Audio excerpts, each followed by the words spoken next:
I am going to show you some nice little features about the Ranger Stickles products. So I had brought home 4 really pretty colors of Stickles, and then the box that I brought all the crop stuff home in sort of tipped over in my van, and these nice tiny itty bitty little Stickles bottles went for a nice little trip around my back of my van, and I now can only find 2 of the ones that I brought home. So all of my demos are using these 2 lovely colors, and they are Twinkle and Sorbet. And they are not also using a green and a blue because I no longer can find them.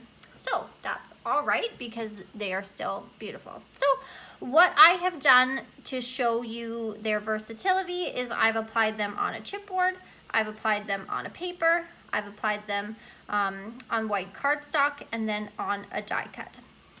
So Chantal, can you showcase yourself, please? Can I what, sorry? Showcase yourself? Oh, yeah, totally. There. Okay. So, there, I'm sure, are endless options and ways in which to use these products, but I'm just going to sort of showcase these options here tonight. And then I've sort of right now got them laid out so you can see sort of the before and the after. So, you know, for this one, these are the elements that wouldn't have had Stickles on them, and then how jazzed up they look just by adding a little bit of the glitz and glam. Same with this, obviously, like it's just white cardstock before, and then just how sparkly and beautiful they look after.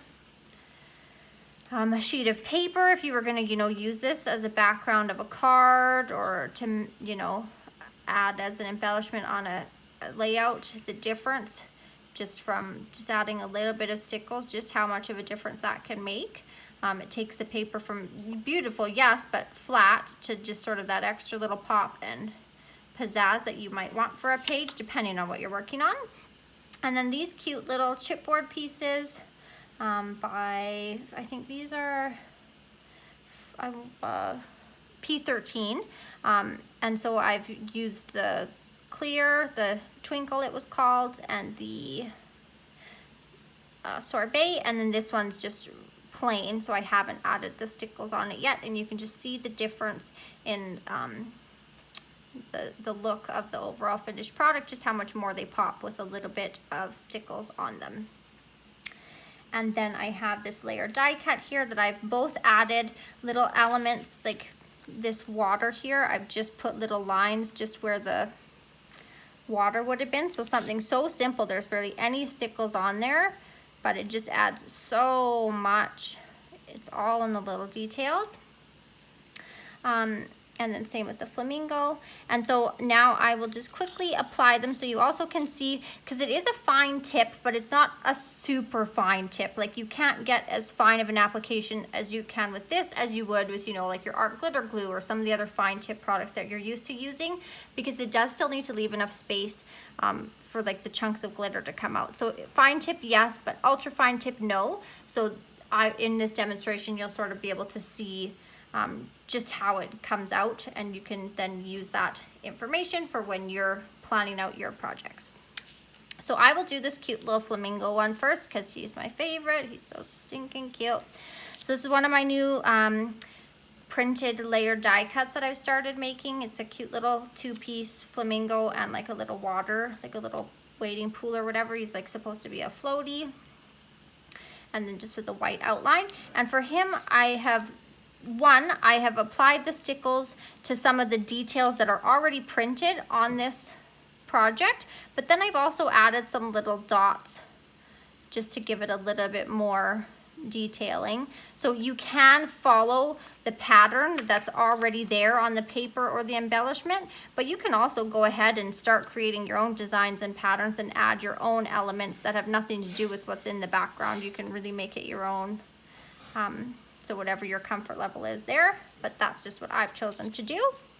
I won't make you watch the whole thing. I'll just apply it to these little waves so you can sort of see how it goes on, and then I'll do a couple little dots on the flamingo so you can see that as well.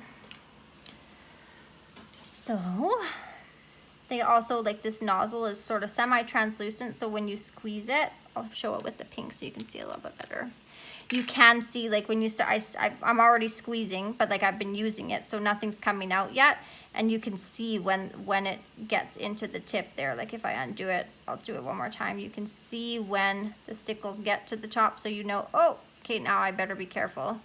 Some projects, like you go and squeeze and then nothing's coming out, so you give it like a real good squeeze and then you just get like a glob of product all of a sudden. So I like the semi-translucent nozzle because I can tell when the product's right at the tip and when I need to then be careful of how hard I'm squeezing and how fast I'm applying this gorgeous little glitter.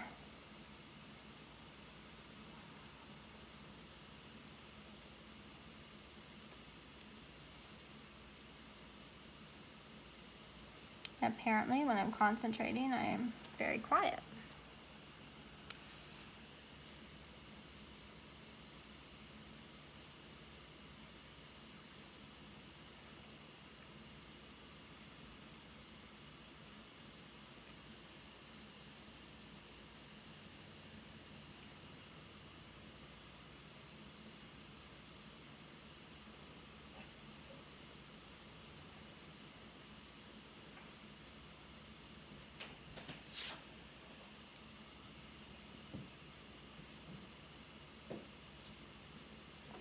I think I might need to get a pin. I think I clogged it, of course, while everybody's watching me. All right, maybe I will switch to the pink for a minute here and then go get a pin and unclog that. So for the dots, I'll show you on the white first. You can do like sort of like a pool and pile up, or you can just do like a quick little like dab and dot. It does flatten when it dries. This is not like, let's say, a Nouveau Crystal Drop or a product like that, like a Liquid Pearls that sort of holds its dome shape after you've applied it.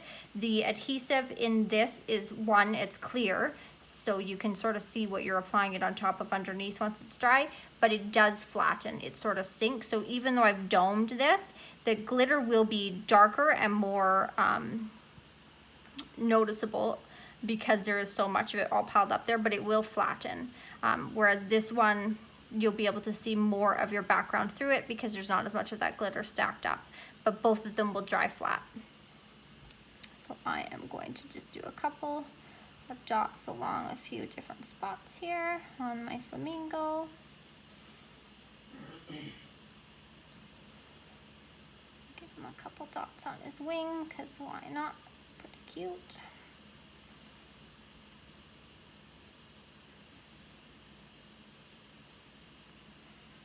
And maybe on his neck. They don't have to be perfect.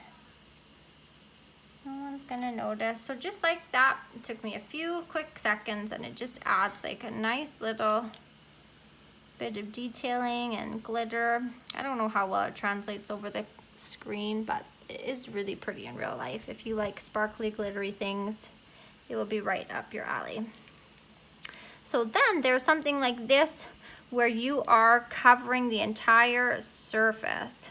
So this one, it's more like, you know, fine lines. You're following these tiny little lines and details, and on this one, it's, you know, like a big whole solid surface. So slightly different techniques, but exact same concept where you're just taking a piece of paper and covering the whole thing.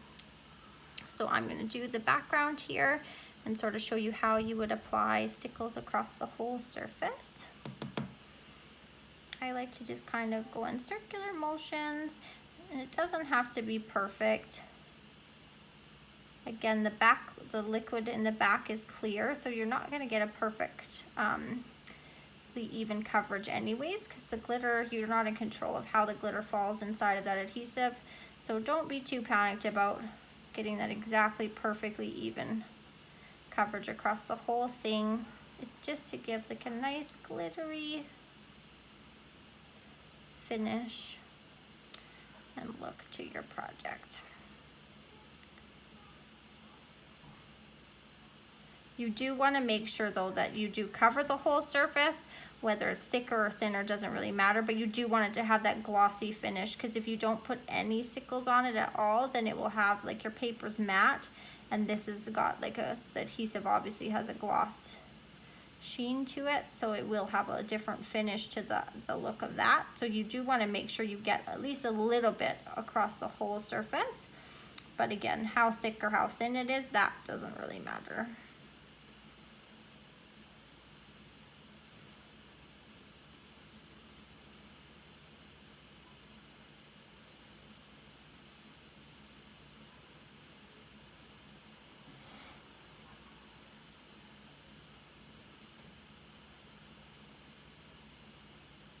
All right, so that butterfly was a little bit bigger than the demo one I had done earlier, so it took me a second longer, but just like that, I've got it covered the entire surface.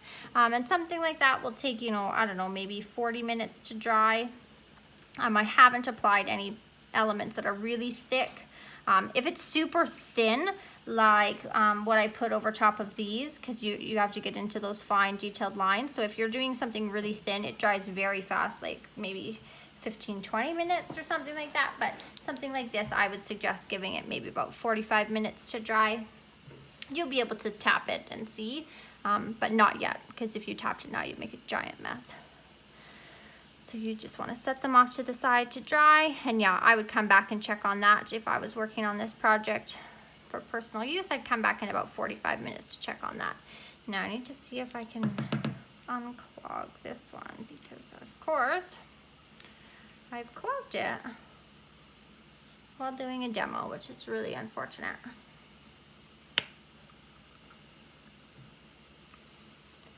So I've popped the top off here. I just took that out of my mouth and bit it right off quite savagely, but gets the job done. See if I can unclog it, because I don't have a pin with me. If not, I'm just gonna have to do the butterfly top in pink as well. Because again, I did have 4 Stickles here and then lost 2 of them on the drive home. Typical Chantal fashion. All right, let's try this one last time. No, I think I made it worse.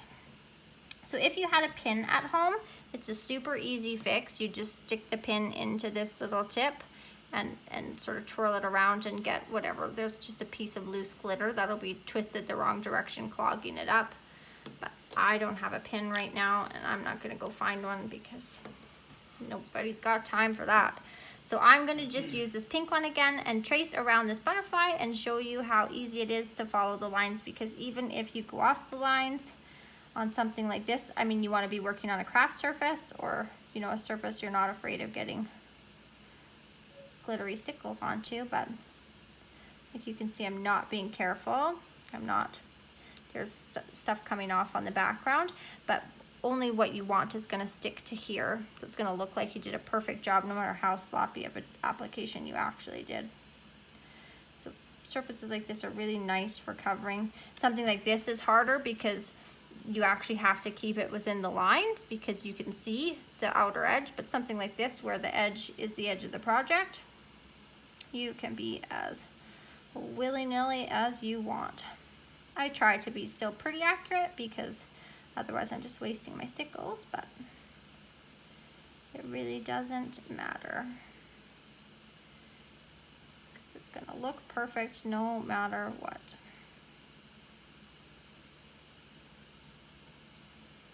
Maybe I'll just do half so you don't have to sit there and watch me the whole time. So just like that. That wing is gorgeously, I mean gorgeously, I wish you could see it in real life, covered in liquid glue Stickles.